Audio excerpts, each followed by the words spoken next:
Assalamualaikum warahmatullahi wabarakatuh. Perkenalkan, nama saya Amelia Noviergia Taufik. Saya mahasiswa Universitas Cyber Asia. Di video kali ini, saya akan menganalisa suatu produk, suatu iklan dari Tokopedia untuk memenuhi tugas saya di dalam mata kuliah Digital Marketing. Silahkan menyaksikan video iklannya. Terima kasih. Ada dua macam orang di dunia, mereka yang suka petek dan mereka yang tidak suka petek. Dan mereka-mereka yang tidak suka petek ini jika ditanya, kapan terakhir kali kamu makan petek? Biasanya jawabannya mirip denganku. Dulu, terakhir kali aku makan petek, itu waktu aku masih kecil. Cobain. Dikasih oleh tante-tanteku yang iseng. Cobain. Aku masih bocah kan? Ya nurut-nurut aja. Begitu ku gigit, rasanya aneh, pahit, dan yang pasti bau banget. Bau ya? Enak tahu. Enak banget. Sejak hari itu, setiap aku ditanya orang, kamu suka pete nggak? Jawabku selalu, enggak. Kalau lagi ada di meja makan, aku jauh-jauhin. Kalau lagi makan di luar, aku nggak pernah pesen. Dan kalau ketemu di dalam nasi kotak, pasti aku pinggir-pinggirin. Sampai suatu hari, kakakku menikah dengan seorang gadis yang ternyata fanatik pete. Sejak mereka menikah, hampir setiap hari masakan di rumah adalah pete, pete, pete, pete, dan pete.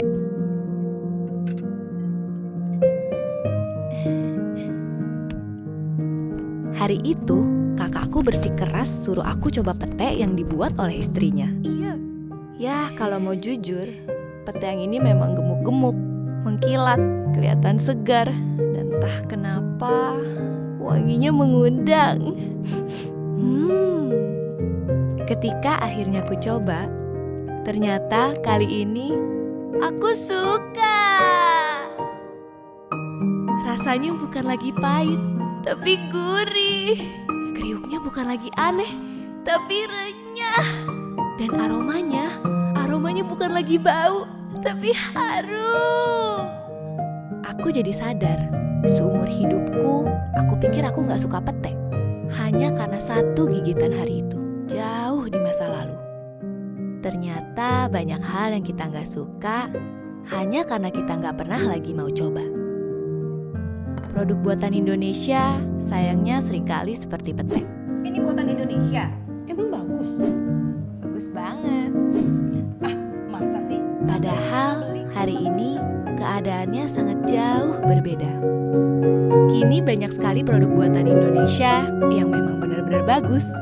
Bahan bakunya sudah yang terbaik, proses produksinya berstandar tinggi, dan macam dan jenisnya juga sudah banyak banget. Memilih jadi mudah karena pilihannya antara bagus dan bagus banget, antara gemes dan gemes abis. Mereka juga banyak menggunakan bahan baku dan tenaga kerja lokal, sehingga dampak ekonominya langsung dirasakan bangsa kita. Jadi, mungkin pesan dariku, yuk kita berikan kesempatan untuk produk buatan Indonesia ketika ingin berbelanja. Sebut saja ajakanku, filosofi pete. Yang kita tidak suka dahulu kala, mungkin saja kini malah bikin jatuh cinta.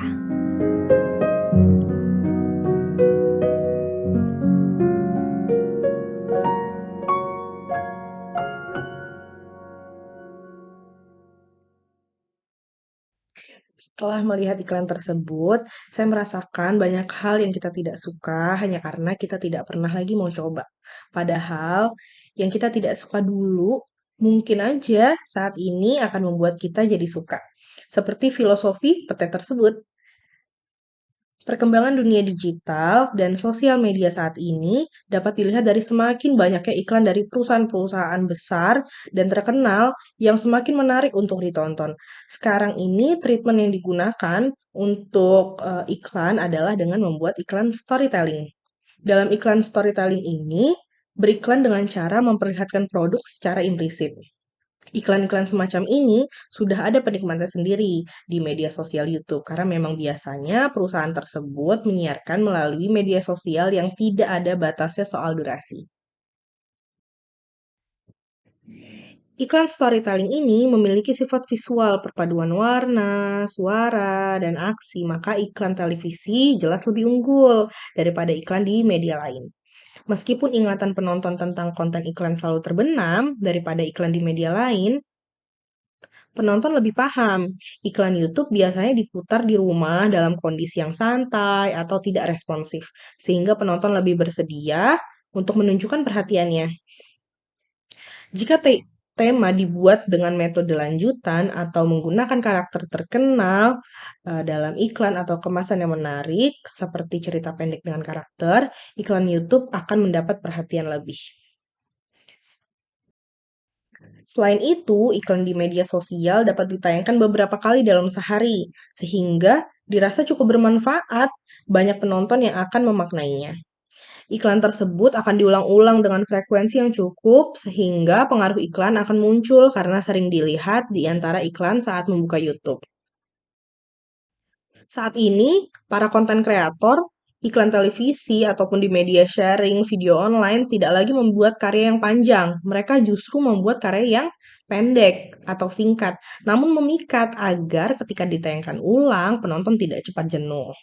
Iklan yang menyajikan metode emosional yang membangkitkan minat, audiens juga bisa digunakan sebagai cara agar audiens lebih mudah mengingatnya. Pemanfaatan sosial media, yaitu YouTube, menciptakan lebih banyak penonton yang melihat iklan petai dari Tokopedia. Dari hal ini, storytelling dapat dimanfaatkan sebagai salah satu konsep periklanan karena dapat menyentuh sisi emosional konsumen melalui sebuah cerita yang cenderung lebih meyakinkan dibandingkan faktanya, mampu meningkatkan kepercayaan terhadap merek dan membuat brand menjadi unik. Kekuatan iklan storytelling ini juga ada di dalam cerita yang disampaikan iklan.